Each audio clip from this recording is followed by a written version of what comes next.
Assalamualaikum warahmatullahi wabarakatuh. Perkenalkan, nama saya Nur Afini dengan NIM 4320032 dari kelas KPI 3A. Di video ini saya akan menjawab soal-soal ujian yang diberikan oleh Bapak Asrul Harahap di mata kuliah Fikih Dakwah. Soal yang pertama yaitu manfaat mempelajari fikih dakwah. Yang pertama, dapat menerapkan kaidah dakwah secara benar. Yang kedua, memperluas wawasan tentang kaidah-kaidah dalam menyampaikan dakwah. Dan yang ketiga yaitu mengaplikasikan kaidah dakwah sesuai dengan syariat agama. Soal yang kedua yaitu bagaimana fenomena dakwah zaman sekarang. Dari sekian banyak fenomena dakwah, coba berikan contoh yang memakai kaidah dakwah dan yang tidak juga diberikan contoh. Dalam fenomena dakwah zaman sekarang, tidak sedikit dai yang jarang menerapkan kaidah dakwah dalam menyampaikan dakwahnya. Kaidah dakwah ada beberapa, diantaranya yaitu memberi keteladanan sebelum berdakwah, mengikat hati sebelum menjelaskan, mengenal sebelum memberi beban, bertahap dalam pembebanan, memudahkan bukan menyulitkan, membesarkan hati sebelum memberikan ancaman, dan memahamkan bukan mendikte, sekaligus mendidik bukan menelanjangi. Terakhir, muridnya guru bukan muridnya buku. Contoh misalnya saat memberikan pemahaman kepada orang yang memiliki tato, bahwa ada orang yang memiliki tato akan tetapi ia tetap sholat, sedangkan ada orang yang tidak memiliki tato tetapi ia tidak menjalankan ibadahnya. Di sini seperti menarik perhatian pendengar bahwa tidak semua yang memiliki tato dapat disalahkan, padahal ia berbuat hal yang seharusnya. Jadi tidak seharusnya orang yang memiliki tato dibandingkan dengan yang tidak memiliki tato. Yang penting orang yang memiliki tato tersebut memiliki niat untuk tetap beribadah. Lalu juga menyampaikan bahwa tidak apa-apa sudah terlanjur memakai tato, yang penting niat ke depannya. Tetapi menyampaikan bahwa itu sudah terlanjur asal tidak diulangi kembali daripada menghapusnya. Lalu bisa disampaikan bahwa sebaik-baik orang itu adalah orang yang mau bertaubat, dan tidaklah boleh menyudutkan orang yang memiliki tato tersebut.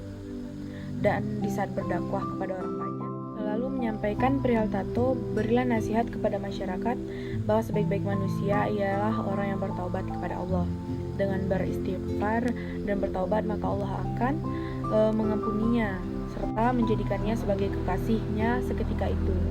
Karena Allah mencintai orang-orang yang bertaubat dan mensucikan diri sebelum memberi peringatan bahayanya orang ahli maksiat, orang yang suka mabuk-mabukan dan lain sebagainya. Itulah contoh fenomena dakwah yang menerapkan kaidah fikih dalam berdakwah.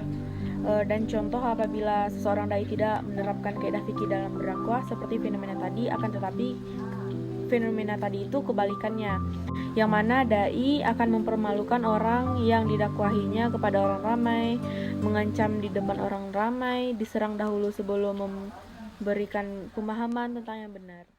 Soal yang ketiga, sekaligus soal yang terakhir, yaitu bagaimana saudara memakai fikih dakwah suatu saat nanti. Berikan contohnya.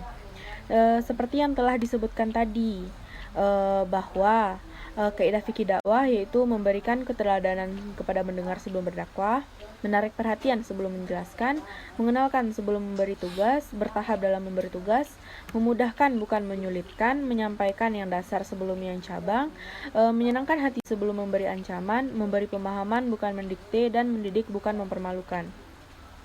Maka nantinya apabila seseorang yang melakukan suatu tindakan yang salah di mata agama, saya akan menerapkan kaidah-kaidah fikih dakwah seperti yang telah disebutkan tadi. Misalnya seseorang meninggalkan sholat, maka saya akan memberikan pemahaman kepadanya bukan malah mendikte dan menyalahkannya karena meninggalkan sholat. Akan tapi yang ia lakukan memang salah, begitu.